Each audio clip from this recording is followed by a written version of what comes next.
afternoon, folks, and thanks for tuning in. You're listening to TFNN, and this is the Options Hour, hosted by Victor Jones. And for the next hour, we're going to be talking everything options, options, futures options, equity options, and the market is, I think, it's giving us a lot to talk about, especially on a day like today. We're seeing a little bit of a sell-off here. Just as a quick quote, $13.97. The market is down $7, and I'm quoting, of course, the S&P 500. So everyone out there over the next hour, I want to encourage you. If you want to give us a call, you want to ask questions about how to manage maybe new positions you've got on. Obviously we've moved ourselves out of the March expiration cycle. We are now in the thick of what will be the April expiration cycle. Potentially some of you have some May positions on as well. So we want to talk about what we have on, and as we see these these kind of highs when we're sitting around this 1400 level, potentially there's that opportunity that either you are in a position that level shifted higher as the market has ascended. Potentially you're in a position you're worried about level shifting lower, and we want to talk about how to manage risk, how to use volatility here at these potential levels, how to use premium and decay at these levels, and what's really the right way to do that. The market is it's been essentially on a tear. I mean, really over the last 3 months. I mean, just even the other yesterday you saw us hit a point that we were basically 10 percentage points below the record close in October 2007. So if you could have looked at the market in 2008 and you kind of saw us peel off into 2009, basically 50 percentage points from our high at 1560, I think it was 1565. If you could have guessed 3 years later we'd be within 10% of those highs. Who could have said that, hey, we would have rallied 100% in terms of the S&P 500, we would have rallied 130% in terms of the NASDAQ, we would have rallied 115, 120% in terms of the Dow. So it's been this very interesting move, capped with, and along the way we've seen really parabolic moves to the upside. And then we've seen sharp corrections, parabolic move, sharp correction, parabolic move, sharp correction. And so, what you're seeing here as of late, I don't think is a divergence from that pattern you've seen over the last 3 years. But what is interesting and what is a little bit different is the volatility level that you're seeing. The S&P 500, again, the index that measures 500 of some of the more consumer names that you would know out there, some of the most prominent names in the marketplace. We're very diverse 500 stocks, which institutional money managers, mutual fund managers, and hedge fund managers measure themselves against the S&P 500. It's trading right around 1,400. And if you saw really the move that the S&P has made over at least the last 2 weeks since we last talked, we were hovering around basically a 1377 area, 20 points lower. And at that point, the market was slowing a little bit down in terms of the move to the upside, and so volatility was contracting, and that was basically a nice resistance number. And we started talking about how to potentially hedge our portfolio at that 1477 number.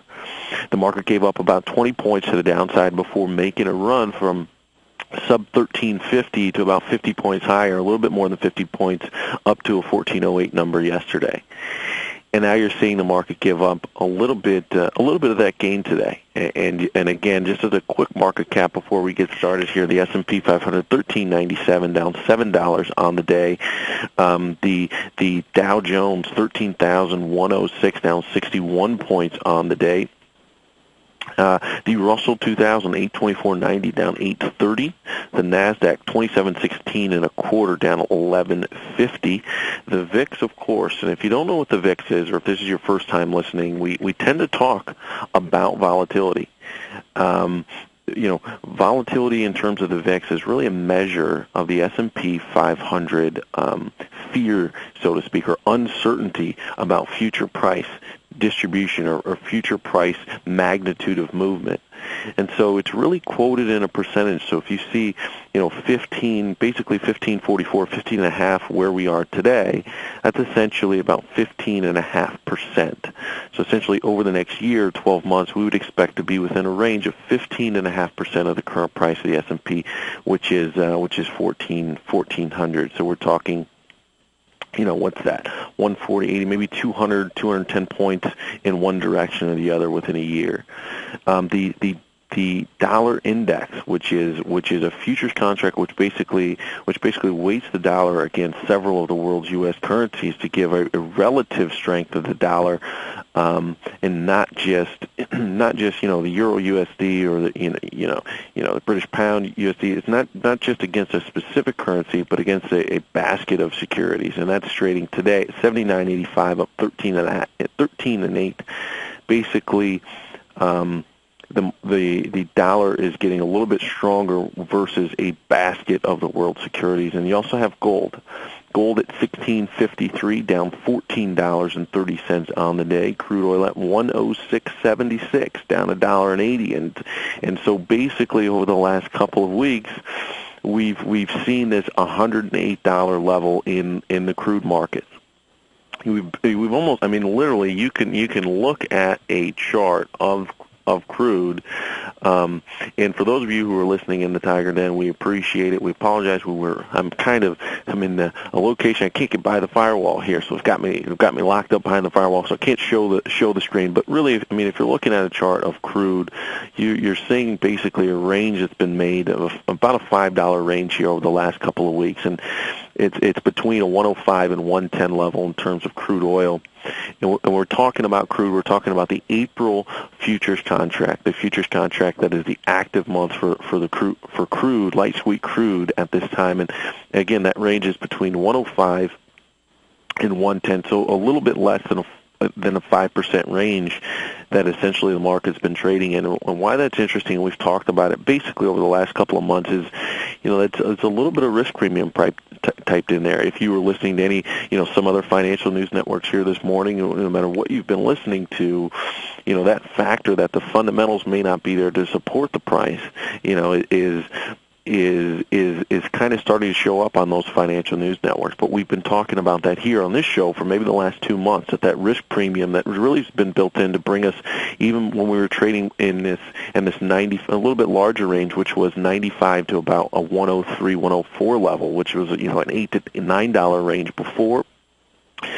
We were noticing that where the dollar was, where the market was, where bonds were, where all these things were, didn't really it didn't make sense. So there was an interesting opportunity there at those high end of those ranges to pick off, potentially get a little bit bearish in some instances, and at least some of the callers that we had, would call in and take a look at some of those things. But as we broke through that range, I think on heavy concern with what's happening overseas.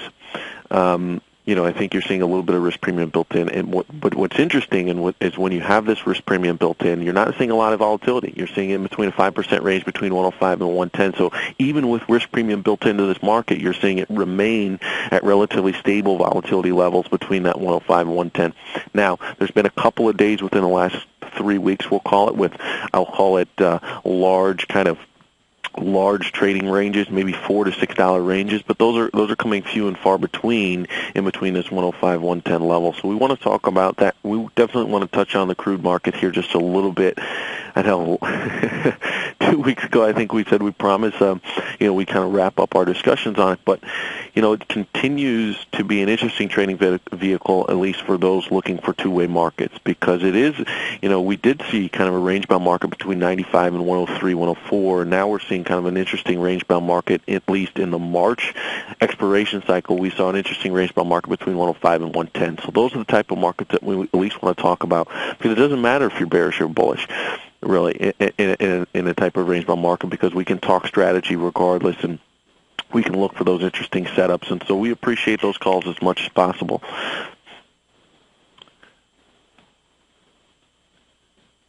Sorry about that, guys. Just getting something wrapped up here. So, as we always do on this show, we do a quick market wrap, and then we jump into I think kind of a detailed breakdown of what we see happening in these markets.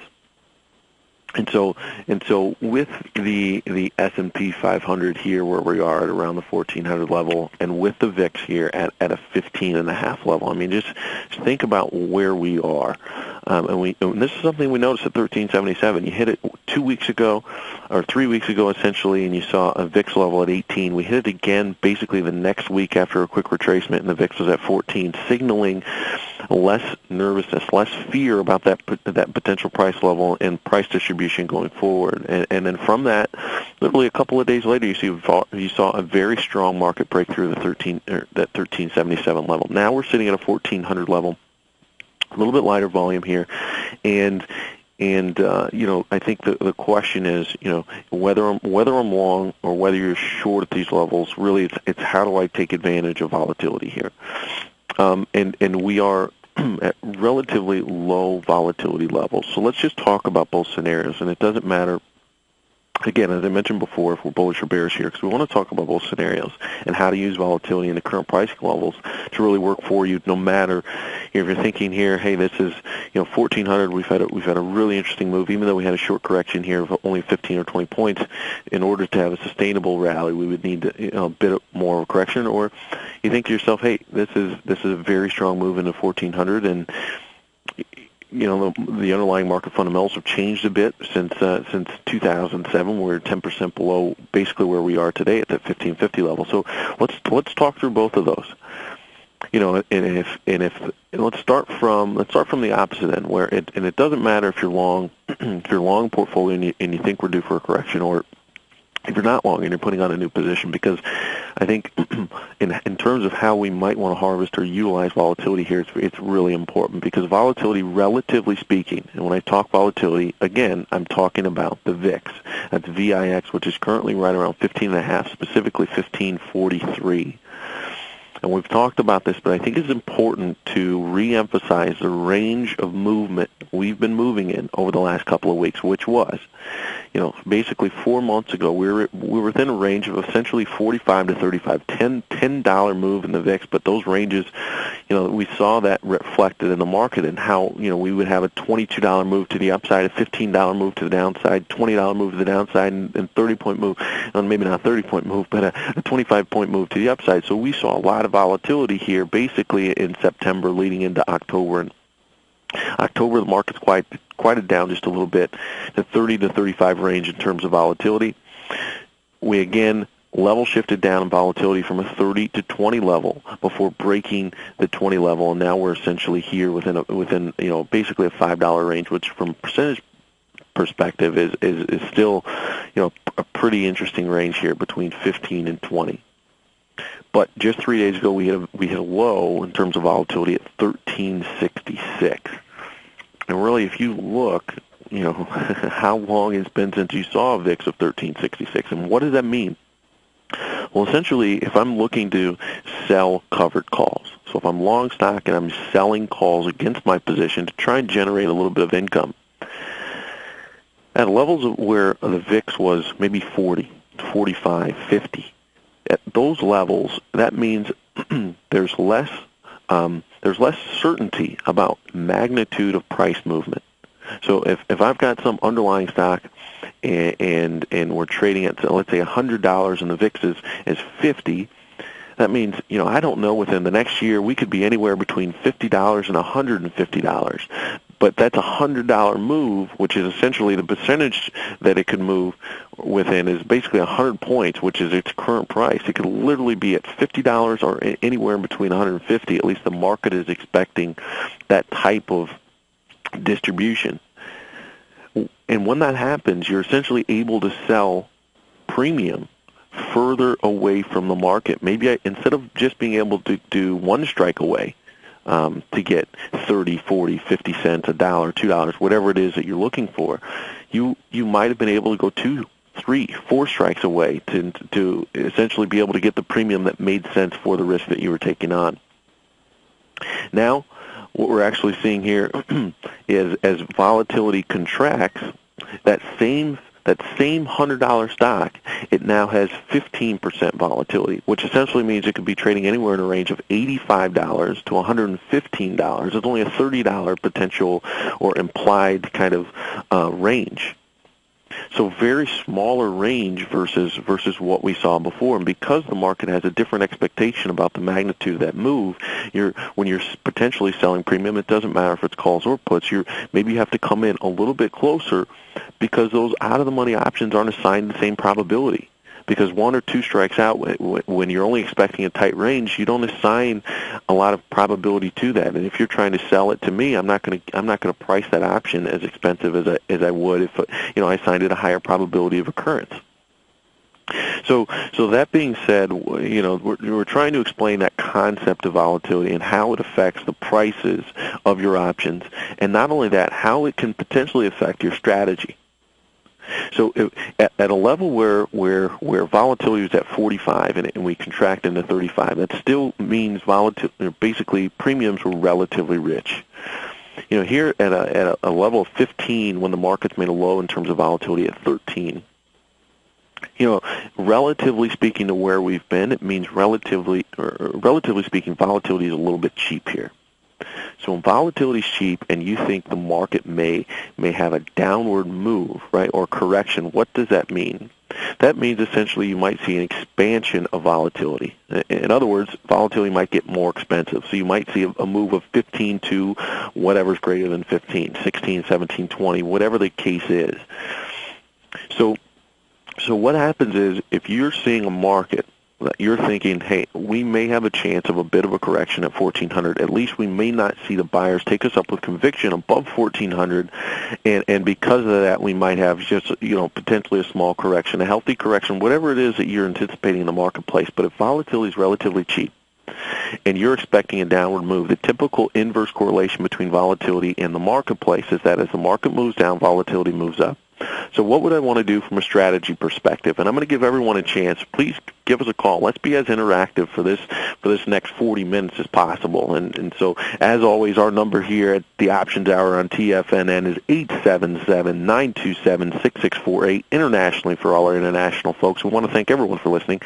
727-445-1044. Again, if you're listening domestically, it's 877-927-6648. So let's think about this. If volatility is relatively cheap and I'm expecting expansion of volatility in a market to roll over, what are ways I could either hedge existing positions, or if I'm not long the market, how do I take advantage of a move like that? Well, in that case, what do I want to be? I want to be negative delta, or I want to have something that basically makes money directionally as the market moves to the downside. And I can do that in a number of ways. Negative delta, I could sell calls. I could buy puts. I could sell call spreads. I could buy put spreads. There are different ways. I could basically do that. I could even buy calendars that are positioned below the current at the money strike. And again, we're going to go through all this. So any of those questions, feel free to give us a call and clarify exactly what we're talking about here. Let's be as interactive as possible out there. And it's been a couple of weeks, I think, since we took a bunch of calls. So feel free. Again, 877-927-6648. But again. So I want a negative delta. I want something that makes money potentially as the market moves down. This is just, again, on the one side of the coin that you're bullish here. And at the same time, if the expectation is while the market goes down, you see expansion of volatility, you want to be positive vega. In other words, you want to make money as volatility expands. So if I'm selling premium, right? If I'm selling calls, it's not that it's a bad thing as the market goes down, but you won't be able to retain some of its value as volatility comes into the market. So basically, if you're selling calls here, cheap volatility, when volatility or if volatility were to expand, it wouldn't help you, so to speak. It would actually inflate or keep some of the premium of your options. Now, if I were potentially buying puts or buying put spreads in this particular instance, that would be something that's negative delta or makes money as the market goes down and expands or makes money as volatility expands. Now, what's the other thing? We talked quickly about a calendar spread. And again, if that's the first time you've ever heard calendar spread, even if it's the same time you've heard put spread, we're going to go over both of those different scenarios. But a calendar spread, if positioned under the market, so if the current market is 1,400 or 140 or whatever you want to call it, and I position that calendar at 135 or something that's below where the current market is, it needs the market to move essentially to the calendar's strike price. So it has a negative delta, and of a calendar spread is actually positive vega, or typically makes money as volatility expands. And you have to be careful with that, because there are some instances where that's not necessarily the case. We've covered that before in this show, but for simplicity purposes and for the purpose of going through strategies and examples, that's one of the biggest keys that I think we need to remember. So let's talk about some examples. And if you want to give us a call with some position you're long, and maybe you're worried about the overall market correction or just an individual correction, if you've seen just explosion of price activity over the last couple of months, and you want to know how to potentially protect it while taking advantage of volatility, give us a call at 877-927-6648. And I'm going to use an example here. And just for example purposes, I'm going to pull Apple out of a hat here, AAPL. And you guys know, if you've been listening, I like to talk about it. I like to watch it. But Apple currently trading $5.97 even. We're down about $4 on the day. That's about 2/3%. And we're kind of, I don't want to say stalling, but the market's really right here around 600, between 600 and 590 has really been the range here between the last 4 trading sessions. But essentially here at this 600 level, there could be a lot of people that got in right before the last earnings, when we were sitting at really a 420 ceiling, and you've seen an explosive move up to 600. Now, whether you want to keep that long position, or whether you want to hedge it, or whether you're coming in new to this market and you think the market may roll over, again, we're still on our bearish kind of giving examples for the bearish mind here at these resistance levels. Now, if that were potentially the case, how do we use the theory that we just mentioned? So if we're looking at April, which essentially has 31 days to expiration from today. Again, 31 days to expiration. The market's currently trading at 596. How would we take advantage of something like this? So if we were to look at buying some in the money, right? Some in the money put spread, like the 600 595. Let's just look at how this works here. Something that's a strike out of the money. Let's do something just right below 590 595. So what we're doing, the current market is let's call it $597 in terms of Apple. What we're explaining here, what we're going to explain, is an April put spread, which is to be long the 595 put and sell the 590 put. So you've created basically a put spread, a bearish put spread here. And to do so, you would pay $2.50 to put on this position. I'm just kind of giving rough numbers there, but what does this mean? Well, if Apple were to lose, basically start trading below 590, this spread, in theory, intrinsically would be worth $5. So if you're paying $2.50, there's the potential here to essentially make $5 or double the initial investment if Apple's trading below 590 from now till expiration. So what happens here is, as the market moves away, as the market potentially would reverse here, if it went under 590 almost immediately, you wouldn't make $5 initially, and that's because there's extrinsic value built into both of these options. So that's good for you on the option that you're long, but it's going to work against you in the option that you're short. So essentially, what you have the ability to do here, as volatility is relatively cheap, is either buy, we're sticking at the money here, but potentially going a little bit out of the money and buying these put spreads at lower volatility, to be able to potentially profit on a downward move and an expansion of volatility. So that's just a simple example. Now let's take a different example, which is very similar, and let's go a little bit further away from the money. Let's say you expect a little bit more than just a $5 to $10 correction in Apple. And again, this is all example purposes to explain the bearish kind of mind frame here at these lower volatility levels. Current market, again, 595. If we go a little bit lower and we say, hey, look, if I'm looking at the chart here, I see, we rallied to 550 before a little bit of a correction into the 515, 520 area before, again, having a strong move into the 600 level. Well, at the 550, you understand that when something is resistance and resistance is broke, it tends to be some sort of potential support in the future. So if we're positioning a calendar spread here, buying a calendar spread, which essentially means we would be selling the April 550 put and buying the selling the April 555 put and buying the May 555 put. Essentially, we would pay $8.65 to do that. So it's $8.65 to put on that potential calendar spread. Excuse me. And what that essentially would give us the ability to do, and that's about that's $865 for every one time you did that, with the potential to make somewhere around $1,400. So where you're basically risking one to make one in the put spread, and a calendar spread, basically you're risking one to maybe make 1.5 or so. No, it's actually a little bit less. Maybe we're risking one to make 75 cents or so. So basically, you have this potential, depending on what volatility does, and that's just given current volatility. But if volatility expands a little bit, what's going to happen is it's going to affect your May option to a greater percentage extent than it will the April, the short-term option, because volatility or Vega is a little bit more sensitive in those back month options. So as volatility would potentially increase in an underlying security, you would see those further or those longer dated options being affected more than those shorter dated options, which is why if the market were to move down a bit, volatility would help you here potentially in a calendar if it moved normally throughout the entire chain.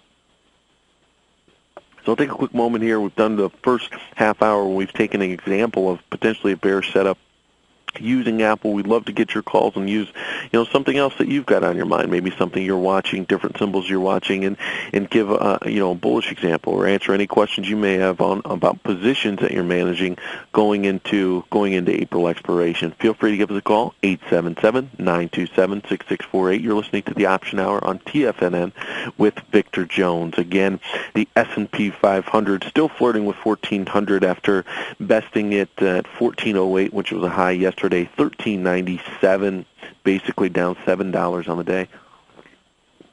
The Dow Jones 13,101 down $66 on the day. They were also 822.90 down 1030. The Nasdaq 2,715.5 down 12.25. The VIX 1532 up 28 cents on the day. So a little bit, the VIX has come in. We were basically around 1544 earlier. It's come in just a little bit. So it'll be interesting to see if we sit here at this, at this down 7 and down 70 in the S&P 500 and the Dow, or if we get a little bit of a rally there. The dollar here 79.83, up basically 12 cents on the U.S. dollar index. The gold contract 1653.5 down 1380, and crude 106.70 down $1.88. So as we go into maybe we switch just a little bit. Let's look into kind of same strategy, different idea here. And so we're looking at gold. And this is something, again, that we as a group have been watching over the last couple of months. And as we hit 1,600 to the 1,550 level, we threw a couple examples of ways to potentially use options and use probability on your favor, on your side, to see what happens if the market rallies from this historically low, or relatively low, I should say, not historically low, relatively low area, 1,550. And from that, we saw, again, a rally into the 1,800 level.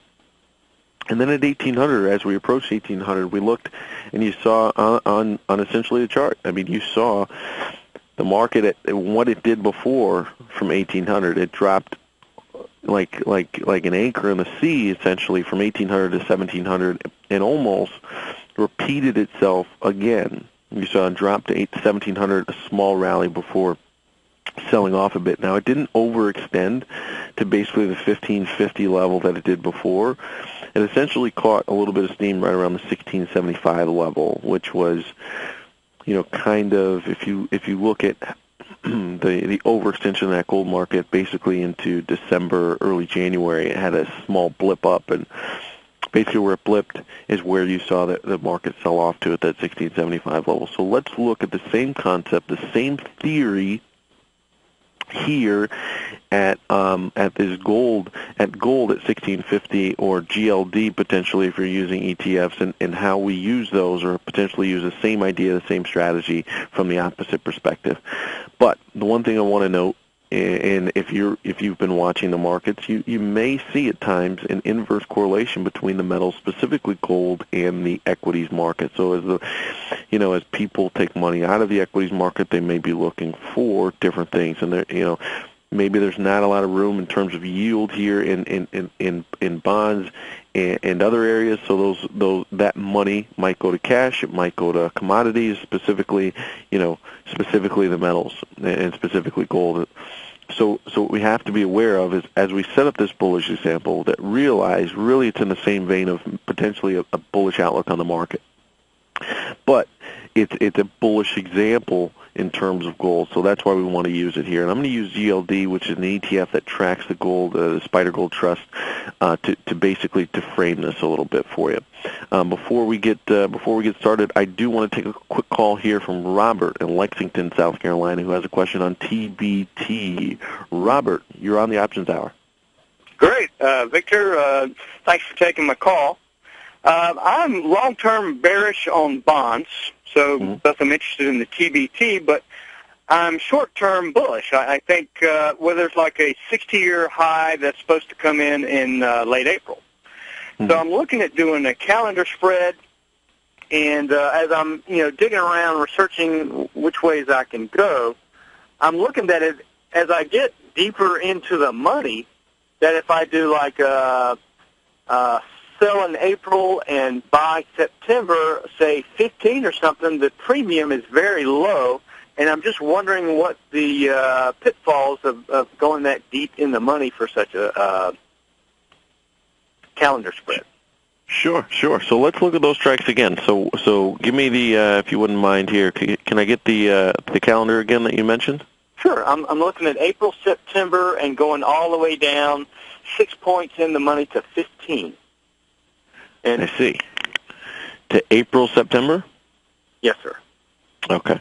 So here's kind of the problem, or the challenge with doing that, we'll say.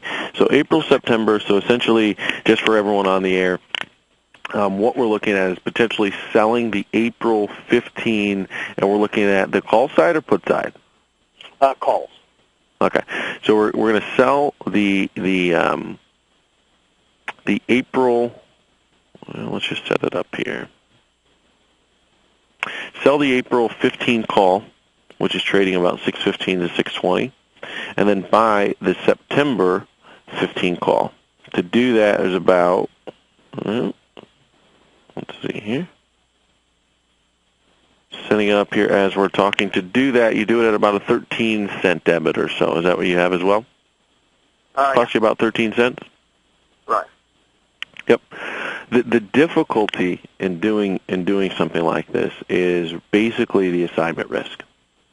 Okay. And so what's going to happen here, and you would know what your I guess your realistic assignment risk here is by looking at the corresponding put. So you're short the April 15 call and you're long the September 15 call. And so you say to yourself, you look across the aisle there, so to speak, and you look at the April 15 put, and it's no bid at 2 cents. So basically it's priced right now at a penny. Right. So the extrinsic value of your call, that's basically what it's telling you, the extrinsic value of the 15 call is almost nothing. So somebody that is potentially long that call to your short, they're thinking to themselves that it may be economically reasonable for them. It's only economically not reasonable to exercise something early if there's a lot of extrinsic value there, because you're going to give up that extrinsic value. Well, if there's not any extrinsic value, there's a higher probability that somebody's actually long on the other side might exercise a little bit early. So that's kind of the risk you're running in doing something like that. So so by exercising, you're saying that they would call me to provide the stock. That's absolutely right. Okay. So you're running that risk, and what essentially happens when that happens, or if that were to happen, right, is at that point you would be short stock, and then you would be long a call in the back month in September. So that's kind of your risk there, that you're not really in a calendar at that point. You're really short stock, and you have a long, basically a long call in the back month. Okay. And so that's kind of your risk that you're facing, especially when you go deep in the money with a calendar. Now, the strategy there is the same. The strategy there is the same as any other calendar. But when you go a little bit further in the money like that, the risk or what you have to be aware of and be willing to accept is that early assignment risk, because you have no extrinsic value on the corresponding put. Does that make sense? Yeah, it does. I was thinking just the opposite, that if you were so far in the money that, they wouldn't be inclined to do that. They'd wait until it got down closer to the money. But I see what you're saying there. Yep, because at that point, if we look at it, right, if at that point I have something that's worth $6, so let's say it's a $15 call, and its trading, or the mark price here, is about $6.20. So add $6.20 to 15, and you get almost exactly where it's trading at $21.20. So you're going to have a cost associated with the stock that's exactly equivalent to TBT's current price.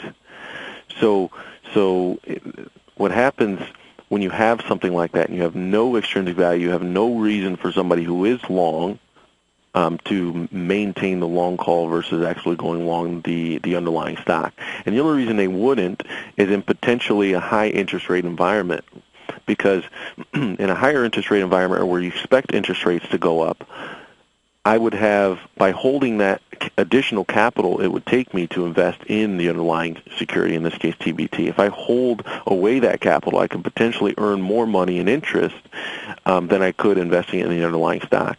Well, when you have a low interest rate environment, which is what we're seeing today, there's less reason for me not to want to commit that capital into the equities market, because I'm not going to make so much in terms of the interest that I could draw off that capital. So you have two kind of things that are working there, and it's not to say that it would happen. It's just to say that the risk is increased in a lower interest rate environment, especially when the corresponding puts aren't worth. You basically don't have any value to them, because it tells you there's no extrinsic value. Does that make sense, Robert? That's a great question, actually. Sure. Now, can I ask you in terms of TBT? So you're looking at potentially, positioning yourself in terms of a calendar to. I mean, is it the selection of these strikes? Like, what's the mentality and the strategy? I want everyone who's listening here to really understand the mentality or the strategy that goes into selecting a calendar spread, because we do get a lot of questions on it. And so, you being a trader, somebody who's using a calendar spread, can you walk us through the mind frame and the mentality you're thinking, especially why you're picking the September, which gives you the opportunity to roll? Well, I guess my strategy was that we've had a sell-off in bonds, and it looks to me like we're going to have a rally. So I want to sell, and I think we're going to rally into April, late April, something like that. So I want to go ahead and sell that. But long term, I'm I'm a bear. Excuse me. So this is a way to get a position that's in the money and September, but particularly by selling the near-term premium. Does that sound logical to you? No, yeah. I think for everyone out there, I think that helps. I think people to understand exactly, how to position these calendars a little bit. But again, at the same time, you bring up interesting risk, because you went so deep in the money that it brings up risk that I don't think a lot of people that put these on the first time they think about. So it was a great question. So can I ask on another end, Robert? We're looking. You mentioned you're a long-term your long-term position on bonds versus your short-term position. Now, can I ask, that has to have some opposing opinion on the underlying market. So take us through either, maybe some of the other positions that you're either looking at, whether it's the equities market as a whole in terms of the S&P 500, or maybe individual position if you do have them. So just so we can look at a position using kind of the same theories that we've been talking about for the last half hour. Mm-hmm.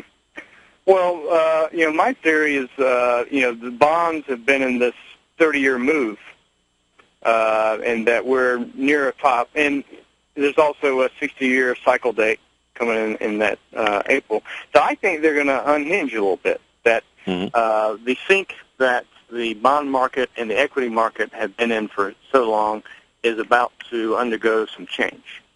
Mm-hmm. So I mean, is that kind of what you're asking me to talk about, or?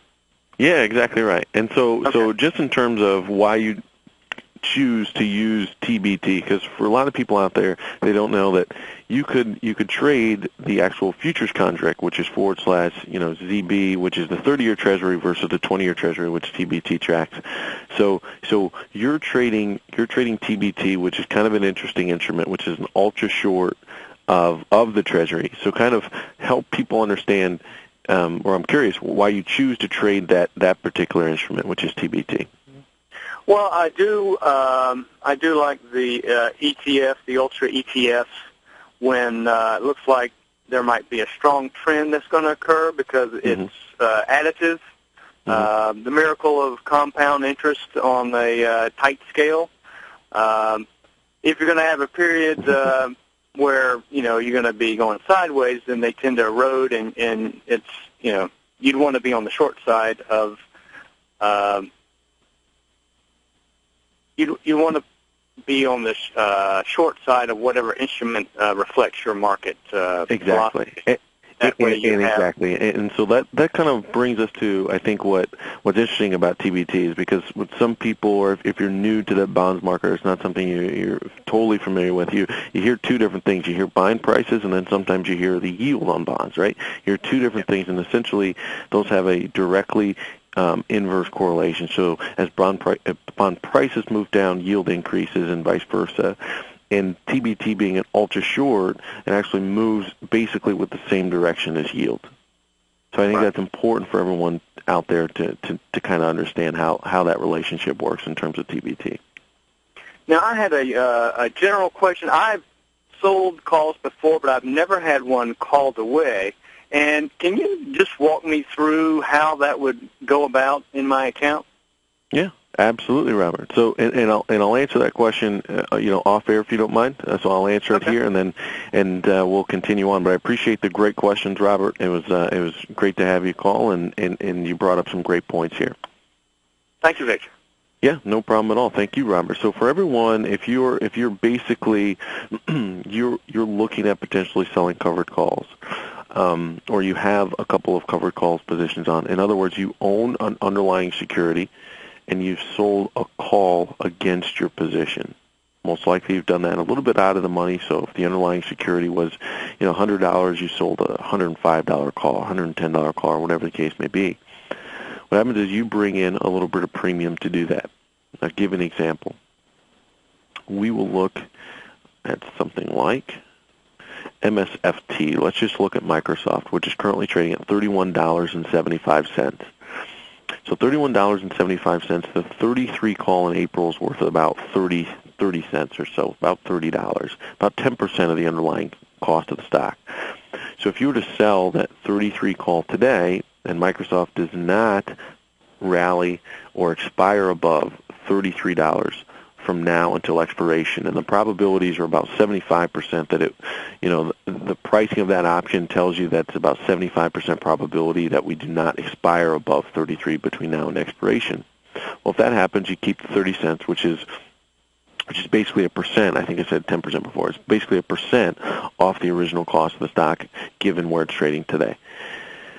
Now, what would happen if it does, to the 25% probability that it does actually rally and expire above $33? So essentially what happens at that point is your brokerage firm is essentially going to assign, or basically immediately take the shares out of your account.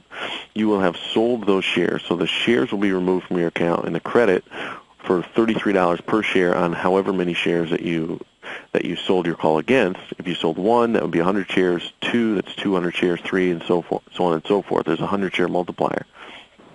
So as soon as those get called away, the shares are removed from your brokerage firm, and the credit for the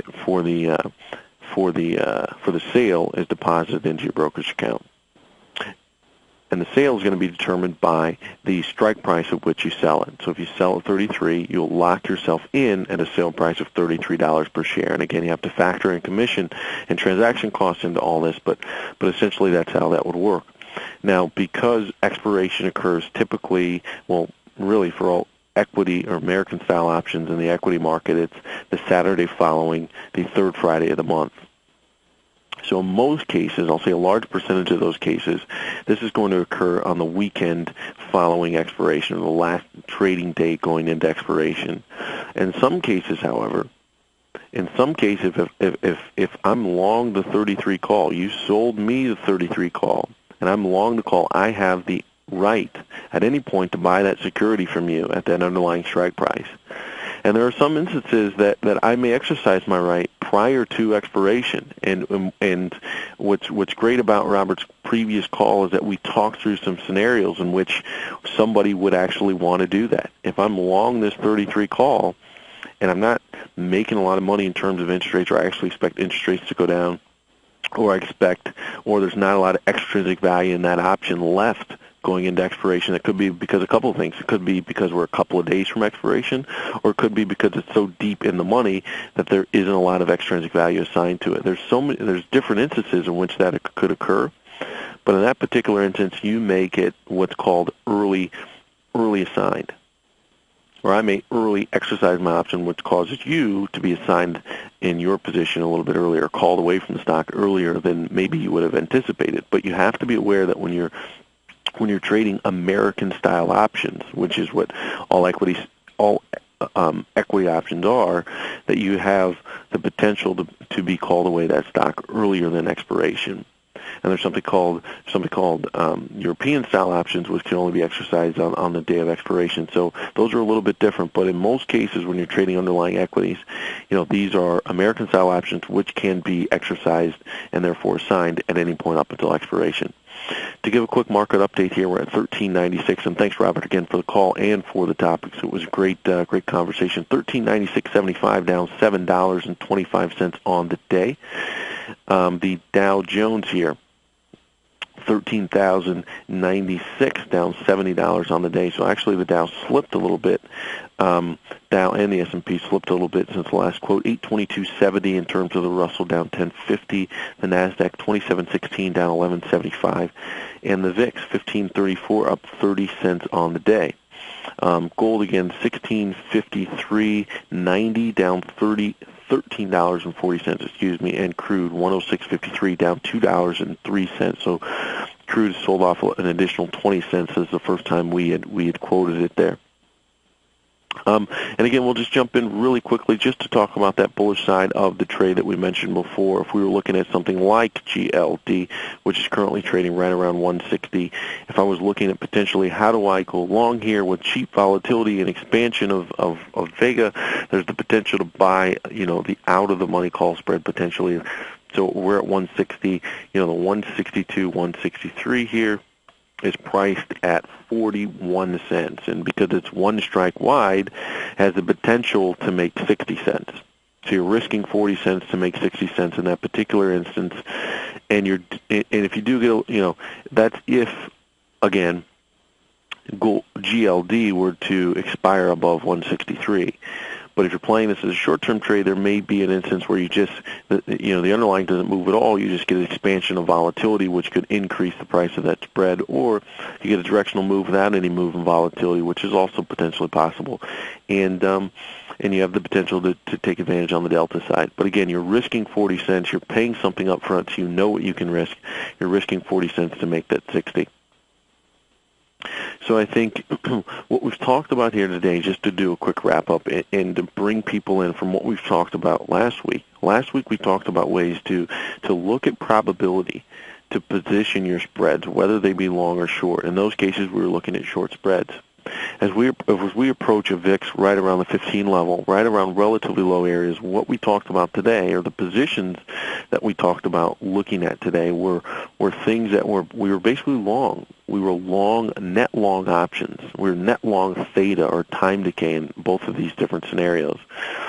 And in these particular situations, when you're net long options, we also had a negative delta position, and we positioned both or all of these examples, or the first examples, to potentially take advantage of a move to the downside.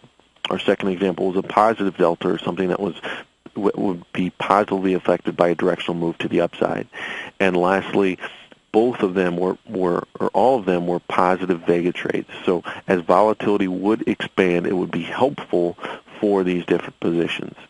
And that was if we expected, especially to the downside, if we expected a downside move, how volatility would move in favor here. And when we're going potentially along these options, is it possible that we see a little bit lower VIX? Absolutely. I mean, we saw low 1366 just 2 trading sessions ago, so it's definitely possible. It's just all playing relative movement. That's what we talk about here. That's what we talk about probability. That's what we, and that's what we try to help everyone. Hopefully, as you listen in today and into the future, we're always looking at how do we take something that's really, for so many people out there, unfortunately, for so many people out there, it's based on intangible thoughts, right? Intangible feelings or hunches and intuition. How do we take that and use options, whether we're trading stock or trading options, and make a tangible, quantifiable trading decision based on probability and based on a logical assumption that even allows us to be wrong and still be successful? So we appreciate everyone for joining in over this session and sessions into the future. For everyone listening in the TigerNet, I assure you, next week we'll be broadcasting live from Chicago, and we will have your video broadcast back. Again, for everyone here at TFNN and the Options Hour, my name is Victor Jones, and we will see you next time.